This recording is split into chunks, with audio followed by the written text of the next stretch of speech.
welcome back to my channel. Kembali lagi bersama aku Vini Alfionita. Di video kali ini aku akan bahas soal dan pembahasan tentang tes karakteristik pribadi ya teman-teman, pada bagian yang ketiga. Kalau teman-teman belum nonton di bagian yang sebelumnya, kalian bisa cek di playlist aku namanya Study With Me ya teman-teman. Di situ ada banyak soal-soal tentang tes psikotes dan tes-tes lainnya. Kalian bisa cek, dan kalau misalnya teman-teman mau dibuatkan soal apa, kalian bisa request di bawah ya. Dan seperti biasa, di sini aku akan sediakan 5 soal. Untuk satu soalnya itu aku kasih jeda waktu 10 detik untuk teman-teman menjawabnya ya.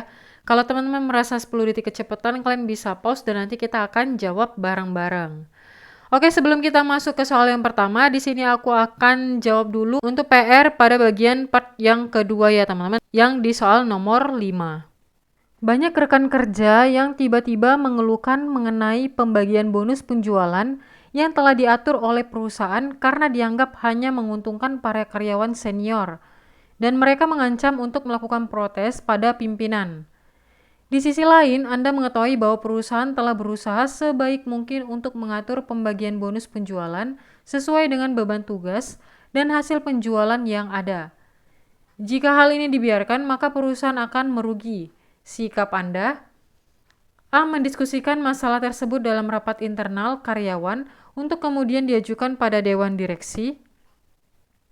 Yang B. Mengajak seluruh karyawan dan pimpinan untuk meninjau kebijakan tersebut sehingga menguntungkan semua pihak. Yang C. Membiarkan saja hal tersebut karena saya yakin perusahaan telah mengambil langkah yang tepat terkait pembagian bonus. Yang D. Perusahaan harusnya dapat bersikap adil dan membuat kebijakan yang menguntungkan semua pihak. Dan yang E. Menuliskan surat kritikan terbuka untuk pimpinan perusahaan agar dapat lebih adil kepada karyawan baru. Jadi untuk poin yang paling tinggi adalah poin yang B ya teman-teman. Mengajak seluruh karyawan, berarti ada tindakannya nih teman-teman. Mengajak seluruh karyawan dan pimpinan untuk meninjau kebijakan tersebut sehingga menguntungkan semua pihak. Untuk pembahasannya, aspek yang dinilai dalam soal adalah aspek jejaring kerja. Jika terjadi ketidakharmonisan dalam perusahaan karena kebijakan yang dibuat perusahaan, maka sikap yang tepat dan logis dilakukan untuk mengatasinya adalah mengajak seluruh karyawan dan pimpinan untuk meninjau kembali kebijakan tersebut sehingga menguntungkan semua pihak. Jadi yang B mendapatkan poin 5, yang A mendapatkan poin 4, dan seterusnya. Oke, selanjutnya kita masuk ke soal nomor 1. Jangan lupa dukung channel aku ya dengan cara subscribe. Terima kasih. Anda bekerja di bagian pelayanan. Pada saat Anda sedang melayani pelanggan dalam antrian panjang, tiba-tiba ada seorang ibu tua menerobos antrian dan marah-marah tentang tidak adanya pemberitahuan perubahan jadwal, sehingga membuat dirinya harus mengantri panjang. Padahal informasi terkait hal tersebut sudah diumumkan di sosial media dan diberikan informasi lewat pesan singkat ke nomor pelanggan yang terdaftar, serta ditempelkan pada papan pengumuman. Bagaimana sikap Anda? Kita mulai.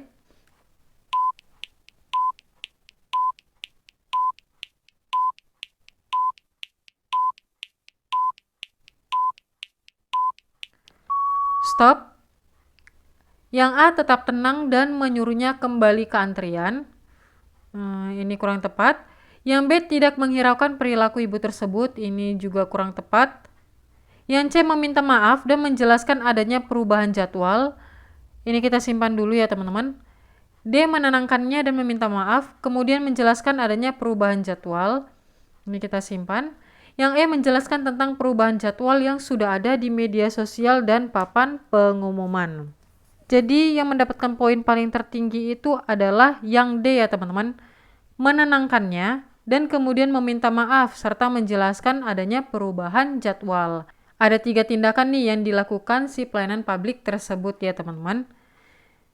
Kita lihat untuk pembahasannya. Indikator mampu memberikan pelayanan yang baik kepada pelanggan. Yang harus kita lakukan sebagai pelayan publik adalah menenangkan ibu tersebut agar tidak terjadi keributan, lalu menjelaskan tentang perubahan jadwal gitu ya teman-teman. Jawaban yang paling tepat adalah D, poinnya 5, C poinnya 4, E poinnya 3, dan seterusnya. Next kita lanjut ke soal nomor 2.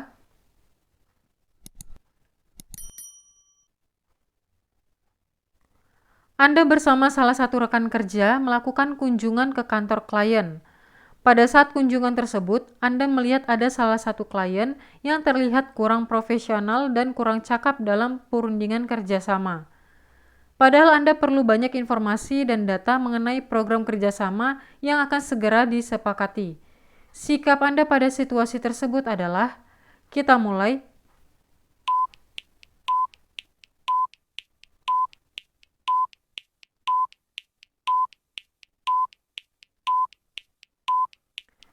Stop.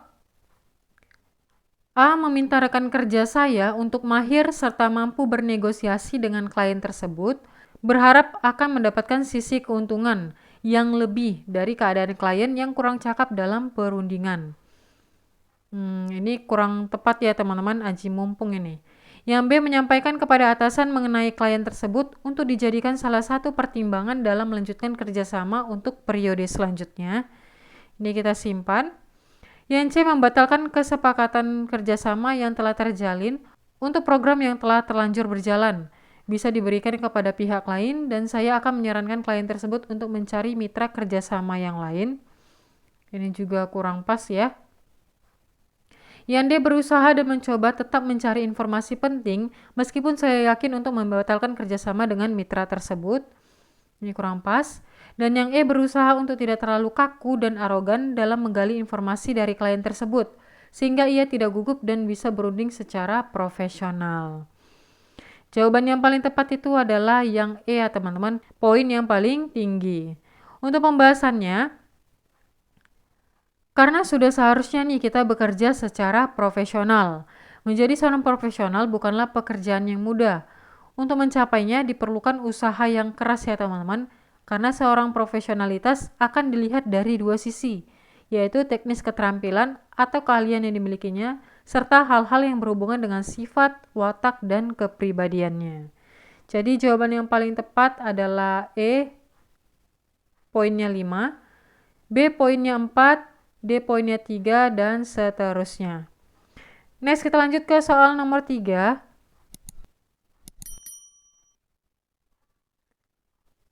Kantor saya sepakat untuk membuat grup di sebuah program jejaring sosial untuk mempermudah komunikasi dan berbagai informasi.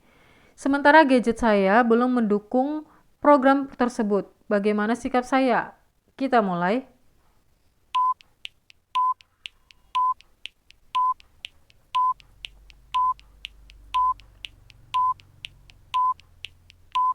Stop. Yang A menunggu ada uang lebih untuk membeli gadget yang bisa saya gunakan untuk ikut grup kantor tersebut. Yang B tidak ikut grup karena saya masih bisa berkomunikasi dan mendapatkan informasi saat berangkat bekerja. C segera mengganti gadget saya supaya bisa ikut ke dalam grup tersebut. D tidak ikut grup dan meminta informasi dari grup pada teman yang bergabung dalam grup tersebut. E ikut grup jika saya sudah ada keinginan untuk mengganti gadget saya. Nah, ini termasuk dalam soal tik ya teman-teman. Jawaban yang paling tepat adalah yang C, segera mengganti gadget saya supaya bisa ikut dalam grup tersebut. Untuk pembahasannya, mengikuti perkembangan teknologi sangatlah penting, terutama dalam dunia pekerjaan. Mengganti gadget merupakan opsi yang penting ya teman-teman. Tidak perlu gadget yang terbaru asalkan masih mendukung program yang sedang beroperasi saat ini. Jadi C mendapatkan poin nomor 5, A mendapatkan poin 4, E mendapatkan poin 3, D poinnya 2, dan E poinnya 1. Next, kita lanjut ke soal nomor 4.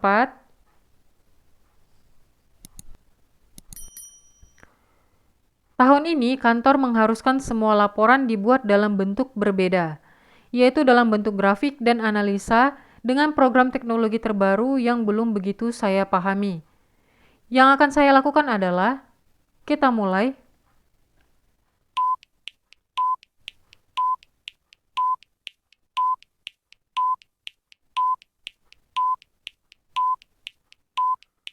Stop. A membuat dalam bentuk grafik dan analisa dengan program yang saya kuasai, yang penting bisa dipahami. B membuat laporan dalam bentuk laporan seperti tahun-tahun sebelumnya. Ini kurang pas ya teman-teman, karena tahun ini kantor harus mengharuskan semua laporan dibuat dalam bentuk yang berbeda ya. Yang C meminta bantuan teman untuk mengajari saya menguasai program teknologi baru tersebut. Kita simpan. Dia meminta bantuan teman untuk membuat laporan dengan program teknologi baru. E membuat laporan dengan program yang saya kuasai, lalu meminta bantuan teman untuk mengalihkannya dalam program baru. Jawaban yang paling tepat adalah yang C ya teman-teman. Meminta bantuan teman untuk mengajari saya menguasai program teknologi baru. Kalau yang D kan meminta bantuan teman untuk membuat laporan. Berarti teman tersebut yang membuat laporan kita. Kita tidak tahu nih teknologi terbaru tersebut. Jadi kita tidak menguasai program teknologi baru tersebut. Jadi yang tepat itu adalah C, mengajari saya untuk menguasai program teknologi. Kita lihat untuk pembahasannya. Meminta bantuan teman untuk mengajari adalah opsi yang paling tepat, karena dengan begitu kita akan lebih paham dengan perkembangan teknologi di kantor. Jawaban yang paling tepat C, poinnya 5, E poinnya 4, D poinnya 3, dan seterusnya. Next, kita lanjut ke soal nomor terakhir ya teman-teman, soal nomor 5. Salah seorang tetangga Anda diduga terpapar paham radikal dan ia sering menyendiri dan tidak mau bergaul dengan orang sekitar. Kegiatan sehari-harinya berfokus mempelajari ilmu agama dan sering bersikap acuh dengan orang-orang yang berbeda aliran dengan keyakinan yang dianutnya. Yang akan Anda lakukan dalam situasi ini adalah A. Melaporkannya kepada pihak yang berwajib agar diambil tindakan seperlunya serta tidak merugikan orang banyak. B. Berusaha sekuat tenaga untuk memberikan pemahaman yang lurus kepadanya serta mengajaknya untuk tidak menyendiri terus. C. Mengajaknya untuk mengikuti kajian keagamaan dari tokoh agama yang mendorong persatuan dan kesatuan, bukan perpecahan. D. Menerima pilihan hidupnya karena memiliki keyakinan merupakan hak yang dijamin oleh konstitusi negara dan harus dihormati. E. Berusaha menjalin silaturahmi dan membangun hubungan dengannya serta memintanya untuk mau bergaul dengan masyarakat sekitar. Kita mulai.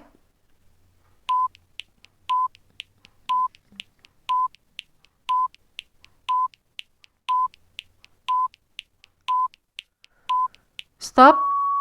Oke teman-teman, seperti biasa soal nomor 5 ini menjadi PR teman-teman semuanya ya. Teman-teman bisa komen di bawah untuk jawabannya. Dan kalau misalnya teman-teman punya jawaban yang berbeda dariku, bisa banget komen di bawah kasih tahu alasan teman-teman semuanya ya. Oke, segitu aja untuk soal dan pembahasan tentang tes TKP. Terima kasih banyak sudah meluangkan waktu untuk menonton video ini. Dan ya, kalau kalian suka silakan like. Kalau ada pertanyaan, ide, tanggapan, atau saran, silakan komen di bawah ya. Dan jangan lupa please teman-teman dukung channel aku dengan cara subscribe agar aku semakin bersemangat lagi untuk membuat video terbaru lainnya.